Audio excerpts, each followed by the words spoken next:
Welcome dear, कैसे हो आप सभी। तो आज हम देखने वाले हैं डैरल। तो कहानी की शुरुआत में डैरल नाम के एक बच्चे को दिखाते हैं जो कि गाड़ी के अंदर सवार है और उस गाड़ी को मैक्स नाम का एक आदमी बड़ी रफ्तार से चला रहा है क्योंकि उस गाड़ी के पीछे एक हेलीकॉप्टर पड़ा हुआ है जो बच्चे को जबरदस्ती पकड़ना चाहता है। काफी दूर तक भागने के बाद भी जब हेलीकॉप्टर पीछा नहीं छोड़ता तो मैक्स डैरल को बचाने के लिए उसे बीच रास्ते में उतार देता है और खुद अकेले गाड़ी ले भागने लगता है ताकि हेलीकॉप्टर वाले को चकमा दे सके। डैरल तो गाड़ी में नहीं था, फिर भी हेलीकॉप्टर वाला गाड़ी का पीछा कर रहा होता है और थोड़ी देर तक पीछा करने के बाद मैक्स की गाड़ी का बैलेंस बिगड़ता है और काफी ऊंचाई से नीचे खाई में गिर जाता है। ऐसा लगता है कि मैक्स की जान जा चुकी है, इसीलिए हेलीकॉप्टर वाला भी चला जाता है इस उम्मीद में कि शायद डैरल भी एक्सीडेंट का शिकार हो गया होगा। तो वहीं डैरल तो जंगल में अकेला आगे बढ़ रहा होता है। उसको एक बूढ़े कपल दिखाई देते हैं। वो डैरल से उसके बारे में पूछते हैं पर वो ढंग से कुछ नहीं बता पाता, इसीलिए वो कपल डैरल को अनाथ आश्रम में छोड़ देते हैं ताकि अनाथ आश्रम वाले डैरल के माता पिता के बारे में पता लगाएं और उसे उनके हवाले कर दे, या फिर डैरल अगर सच में अनाथ है तो वो लोग ही उसको संभाल लेंगे, मतलब पाल लेंगे। अब अनाथ आश्रम में आने के बाद डैरल की मुलाकात वहाँ के बच्चों से होती है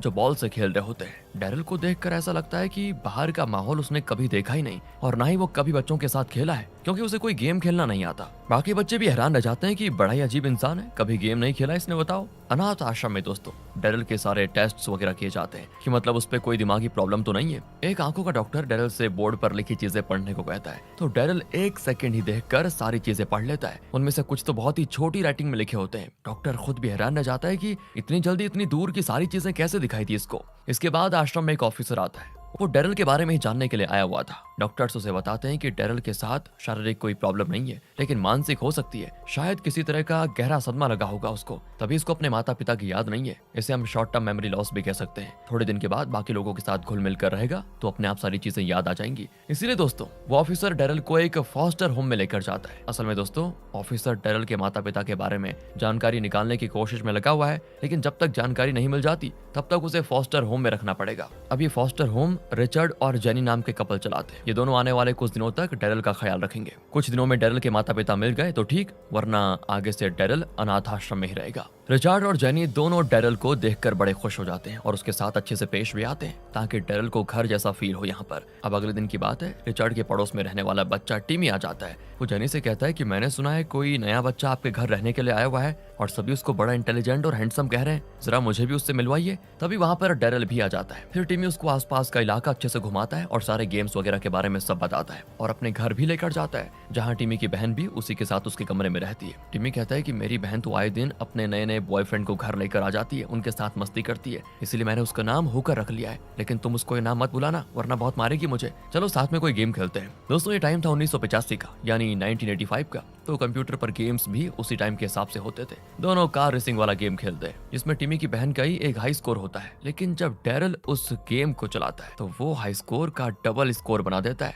जबकि जिंदगी में पहली बार उसने गेम खेला होता है। टिमी और उसकी बहन दोनों दंग रह जाते हैं कि ऐसा कैसे हो सकता है, तुम झूठ कह रहे हो रे डैरल, इससे पहले मुझे लगता है तुमने गेम खेला है क्योंकि पहली बार में कोई इतना हाई स्कोर नहीं बना सकता। टिमी को तो लगने लगता है कि डैरल कोई सुपर बच्चा है, नॉर्मल इंसान है ही नहीं। इसके बाद अगले दिन डैरल टिमी के साथ स्कूल जाता है जहाँ सभी बच्चों को टीचर डांट रही होती है कि टेस्ट में तुम लोगों ने चीटिंग कैसे की, आइंदा कोई भी चीटिंग करते हुए पकड़ा गया तो बहुत मार पड़ेगी उसको, चलो फिर से टेस्ट देना पड़ेगा सभी को। लेकिन दोस्तों जब डैरल टेस्ट देता है तो टाइम शुरू होने के कुछ सेकंड बाद ही वो पूरा टेस्ट खत्म कर देता है। टीचर कहता है कि मजाक चल रहा है कि यहाँ पर कि जो कुछ दिमाग में आए टेस्ट में लिख दिया, ये सब नहीं चलेगा यहाँ पर। तो डैरल कहता है एक बार टेस्ट पेपर चेक तो कर लीजिए, मैंने सारे आंसर सही लिखे हुए हैं, बल्कि क्वेश्चन नंबर 9 आपका ही गलत लिखा हुआ है, उसको सही करके आंसर लिख दिया है मैंने। टीचर जब टेस्ट पेपर चेक करता है तो वो भी दंग रह जाता है कि ये तो सच कह रहा है, पर ऐसा कैसे हो सकता है, आज ही तो पहला दिन है इसका, मैंने तो इसे कुछ पढ़ाया भी नहीं तो भी टेस्ट सेकंड्स में पूरा कर लिया इसने, कुछ तो बात है। सारे बच्चे अब टीचर पर हंसने लग जाते हैं कि क्वेश्चन लिखने नहीं आते आपको, बताओ। अब घर आने के बाद रिचर्ड डैरल को बेसबॉल के बारे में बताता है कि उसको कैसे खेलते हैं। ये दोस्तों क्रिकेट से मिलता जुलता गेम होता है,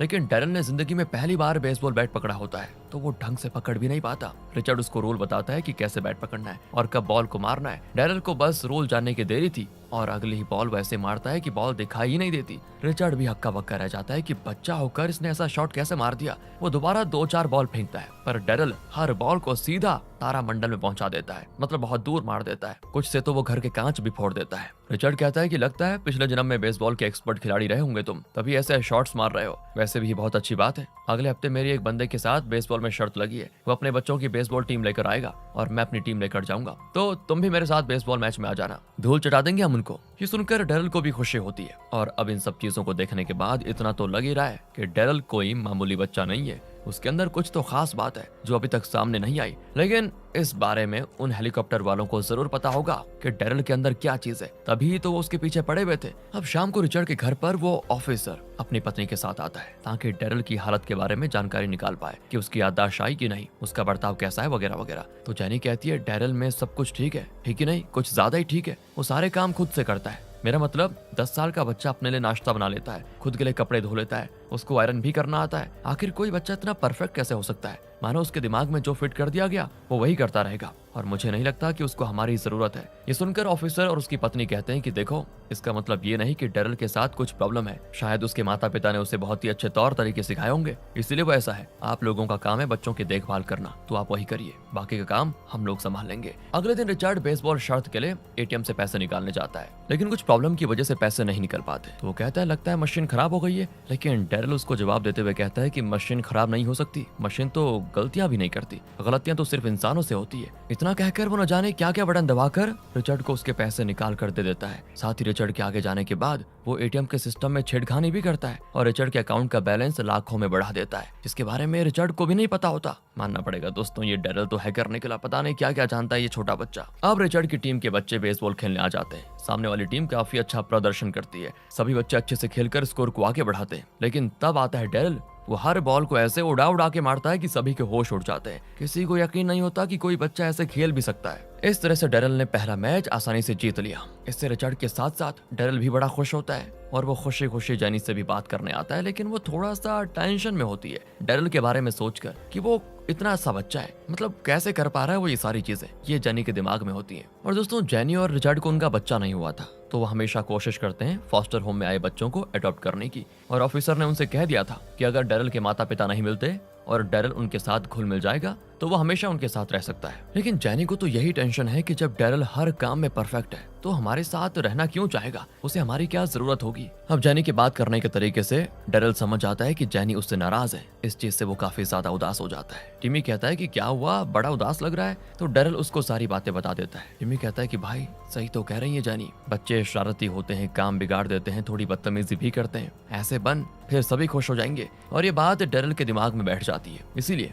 जब अगला मैच होता है तो उसमें वो अच्छे से खेलता ही नहीं, जिससे टीम हार जाती है। डेरल ने इस तरह से काम बिगाड़ दिया था कि रिचर्ड भी हैरान रह जाता है कि अचानक से इसको क्या हो गया। रिचर्ड और जेनी उससे पूछते हैं कि सब ठीक तो है ना। तो डेरल रिचर्ड से कहता है कि तुम कुछ मत बोलो सट्टेबाज कहीं के, पैसे के लिए मेरा इस्तेमाल किया तुमने। रिचर्ड हैरान और उदास भी हो जाता है कि मेरा तुम्हें खिलाने का ये मतलब बिल्कुल नहीं था। दोस्तों, डेरल के दिमाग में टिमी की बातों का उल्टा असर हो गया था, इसीलिए वो ऐसे बर्ताव करने लगा है बदतमीजी वाला। लेकिन जेनी उसको समझाती है कि बच्चे ऐसी बातें नहीं करते, शरारत करना, ऐसी बातें करना अलग होता है। तो डेरल उससे और रिचर्ड से फिर माफी मांगता है कि आइंदा देखो मैं ऐसी गलती बिल्कुल नहीं करूंगा। इसीलिए वो दोनों फिर माफ भी कर देते हैं उसको। अब अगले सीन में अनाथ आश्रम वालों को डेरल के माता पिता के बारे में कुछ पता चल जाता है, जिन्होंने डेरल के लापता होने की कंप्लेंट भी दर्ज करवाई थी। उनके पास कुछ फोटोज भी होती हैं डेरल के साथ की। ये देखकर रिचर्ड और जेनी उदास हो जाते हैं कि शायद अब डेरल उनसे दूर चला जाएगा। रिचर्ड डेरल से कहता है कि तुम्हारे असली माता पिता मिल गए हैं बेटा, उनके साथ जाना और हमेशा खुश रहना, कभी हमारी याद आए तो मिलने आ जाना, तुम्हारा हमेशा वेलकम रहेगा हमारे घर पर। ये सुनकर डेरल भी इमोशनल हो जाता है, लेकिन उसको अभी तक नहीं पता कि उसके माता पिता कौन है। जब उसके माता पिता उसके घर आकर पूछते हैं कि डेरल हमें नहीं पहचान रही क्या तुम, तो डेरल कहता है कि अच्छे से याद नहीं आ रहा, लेकिन ऐसा लगता है कि शायद मैंने आप दोनों को कहीं देखा है। ये सुनकर रिचर्ड और जेनी समझ जाते हैं कि शायद ये दोनों ही डेरल के असली माता पिता हैं।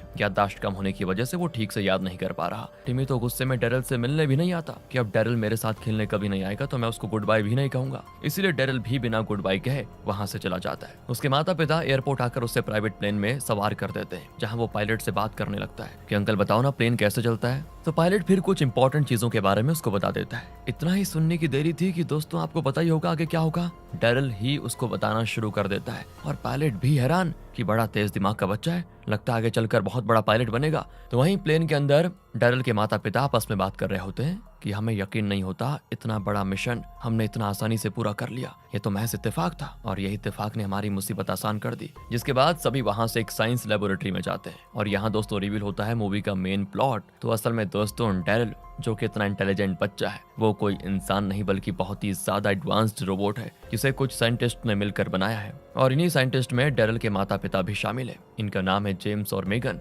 उन्होंने दुनिया में ये फैला दिया कि हमारा बच्चा खो गया है, डेरल नाम का, उसे ढूंढने में हमारी मदद करो। अनाथ आश्रम वालों को जैसे इसके बारे में पता चला, वो खुद दौड़े दौड़े जेम्स और मेगन के पास आए। मूवी की शुरुआत में मैक्स ने डेरल को इसी लेबोरेटरी से भगा लिया था और हेलीकॉप्टर में लेबोरेटरी वाले उसको ढूंढ रहे थे। उनको पता था गाड़ी खाई में गिरने के बाद भी डेरल मरेगा नहीं, क्योंकि वो एक मशीन है। इस तरह से जब डेरल ने पहली बार मेगन और जेम्स को देखा तो उसको हल्का हल्का लगा कि शायद उसने इनको कहीं देखा है, क्योंकि यही दोनों ने तो उसको बनाया था। अब जेम्स और बाकी साइंटिस्ट्स मिलकर डेरल का अच्छे से टेस्ट करते हैं, क्योंकि पहली बार वो लेबोरेटरी से बाहर गया था तो उसके अंदर आने वाले बदलाव के बारे में वो जानना चाह रहे होते हैं। जांच के बाद उनको एक हैरान कर देने वाली बात पता चलती है कि डेरल एक मशीन होने के बावजूद भी अब हर तरह की फीलिंग्स को महसूस कर पा रहा है। हंसना क्या होता है, दर्द कैसे होता है, किसी भी चीज का टेस्ट उसे महसूस होने लगता है। ये देखने के बाद जेम्स दंग रह जाता है कि ऐसा कैसे, हमने तो साइंस की दुनिया का अजूबा बना दिया, बिल्कुल इंसान की कॉपी बन चुका है, लेकिन इंसानों से 100 गुना ज्यादा इंटेलिजेंट। ये खोज के बारे में जेम्स तुरंत ही मिलिट्री वालों को बताता है, लेकिन वो इससे खुश नहीं होते। उनका कहना होता है कि हमने तो ऐसा रोबोट बनाने को कहा था जो लड़ने में हमारा साथ दे, ऐसे बच्चे का हम क्या करेंगे जिसके अंदर इमोशंस, फीलिंग्स वगैरह हो। कुछ दिनों का और टाइम दे रहे हैं, ऐसा सुपर रोबोट बनाओ जो दुश्मनों के छक्के उड़ा दे। इस डेरल की हमें कोई जरूरत नहीं है, खत्म कर दो इसको, वरना किसी के हाथ लग गया तो मुसीबत हो जाएगी। ये सुनकर जेम्स को बुरा लगता है कि अब डेरल को मारना बिल्कुल ऐसा होगा कि हमने किसी इंसान को मार दिया, सारी तकलीफें उसको महसूस होंगी, इसलिए मैं ये होने नहीं दे सकता, मुझे कुछ ना कुछ करना पड़ेगा उसको बचाने के लिए। और दोस्तों, जो मैक्स था ना, वो इसीलिए डेरल को लेबोरेटरी से बाहर लेकर जाना चाहता था कि वो एक इंसान की तरह अपनी जिंदगी गुजारे। लेबोरेटरी के अंदर रहकर उस पर काफी तरह के टेस्ट होते और मिलिट्री वाले उसे हथियार के तौर पर इस्तेमाल करते, इसीलिए डेरल को बचाने के लिए मैक्स उसे भगाकर लेकर गया। और इस बात का एहसास जेम्स को भी हो जाता है, साथ ही उसने डेरल को दिन रात की मेहनत से बनाया भी था, जिसे वो अपने बेटे की तरह मानता था। इसीलिए वो उसे बचाने के लिए रिचर्ड, जेनी और टिमी तीनों को लेबोरेटरी बुला लेता है और वहां आकर वो डेरल की सच्चाई उन्हें भी बता देता है, जो सुनकर वो लोग भी हैरान। उन्हें तो यकीन ही नहीं होता कि डेरल एक रोबोट है।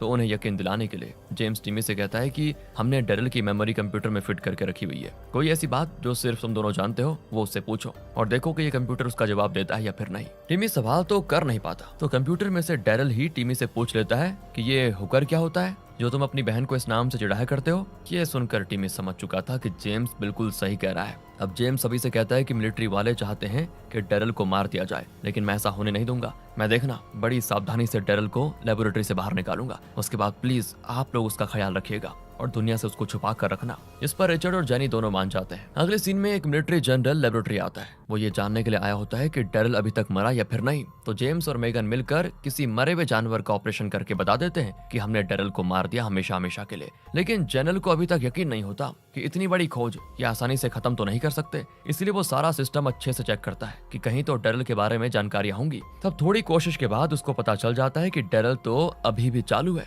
लेकिन वो उसे ढूंढ पाता। इससे पहले डेरल को लेकर जेम्स लेबोरेटरी से भाग जाता है। सारे पुलिस वाले जेम्स के पीछे पड़ जाते हैं ताकि डेरल को पकड़ सके। इतने सारे पुलिस के पीछे होने की वजह से डेरल खुद गाड़ी चलाता है और वो ऐसे गाड़ी चला रहा था कि कोई उसको पकड़ ही नहीं पाता। इस तरह से ये दोनों दूसरे शहर आ जाते हैं, जहाँ कर उनको एक पुराना घर दिखाई देता है। तो वो उसी घर के बाहर खड़ी गाड़ी के वायर में छेड़खानी करके उसे चालू कर देते हैं और तुरंत ही वहां से भाग जाते हैं ताकि किसी को शक ना हो कि वो इस गाड़ी में है। लेकिन थोड़ी दूर आने के बाद ही उनको सड़क पर नाकाबंदी दिखाई देती है। एक पुलिस वाला सभी गाड़ियों को चेक कर रहा होता है। जेम्स को पता लग गया था कि अब वो फंसने वाला है, इसलिए वो सीधा नाकाबंदी तोड़ते हुए गाड़ी भगा देता है। लेकिन गाड़ी दूर निकली भी नहीं होती है कि पुलिस वाले पहले तो आवाज लगाकर रुक जाने को कहते हैं, लेकिन जब जेम्स नहीं रुकता तो वो गोली चला देते हैं और जो गोली सीधे जेम्स को आकर लग जाती है। लेकिन फिर भी हिम्मत करके वो डेरल को एक सुरक्षित जगह पे लेके आ जाता है। यहाँ लाकर वो उससे कहता है कि मुझे माफ कर देना जो मैंने तुम्हें ऐसे आधे रास्ते पर छोड़ दिया, आगे का सफर तुम्हें खुद तय करना होगा। पिता नहीं हूँ तुम्हारा, लेकिन बेटे जैसा जरूर मानता हूँ तुम्हें। इतना कहकर बेचारा जेम्स अपना दम तोड़ देता है। डेरल में फीलिंग्स तो आई गई थी,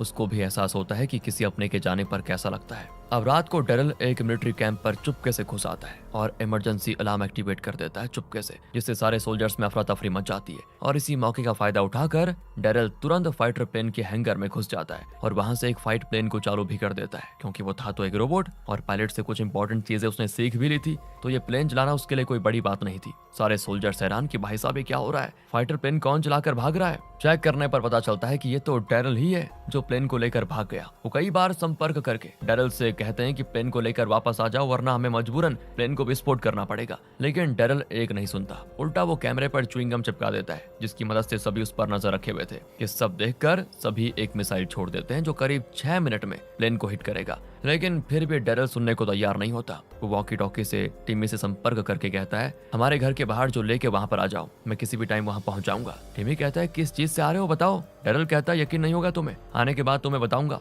इसके बाद जैसे प्लेन विस्फोट होने वाला होता है तभी डेरल सीट इजेक्ट कर देता है, जिससे प्लेन तो विस्फोट हो जाता है, लेकिन समय रहते डेरल उसमें से बाहर निकल आता है और वो सीधे गिरता है लेक में। उसको तैरना तो नहीं आता तो वो उसमें डूब जाता है। तो वहीं सोल्जर्स को पता चलता है कि प्लेन तो विस्फोट हो गया, शायद डेरल भी मारा गया होगा और अब हमें उसकी तलाश बंद कर देनी चाहिए। सारे लोगों को भी लगने लगता है कि इतने बड़े विस्फोट से बचना नामुमकिन है। इधर टिमी अपनी बहन के साथ उस लेक के पास आता है जहां उसको डूबते हुए डेरल दिखाई देता है। वो तुरंत ही पानी में तैरते हुए उसके पास जाने लगते हैं, तो वहीं उसकी बहन आसपास के लोगों को मदद के लिए बुला लेती है, जो आकर फिर डेरल और टिमी को बचा लेते हैं। टिमी ने अपनी जान की परवाह किए बगैर डेरल को बचाने में अपनी जान की बाजी लगा दी। काफी अच्छा दोस्त मिला है डेरल को, लेकिन इतने टाइम से पानी में रहने की वजह से डेरल होश में नहीं आ पाता। सभी को लगता है कि शायद वो मर गया, लेकिन टिमी कहता है वो मर नहीं सकता, वो तो एक रोबोट है, मुझे यकीन है कि वो मेरे पास वापस जरूर आएगा। और ऐसा होता भी है। मीगन को पता चल गया था कि डेरल अभी कहां पर है, तो वो उसके पास जाकर उसको ठीक कर देती है। जिसके बाद डेरल तुरंत रिचर्ड और जैनी और बाकी सभी से मिलने आ जाता है, जिसको देखकर सारे लोग होते हैं खुश और इसी हैप्पी एंडिंग के साथ ये मूवी खत्म हो जाती है। थी ना दोस्तों थोड़ी अलग मूवी। मिलते हैं आपसे अगली वीडियो में, ध्यान रखेगा अपना। Thanks for watching.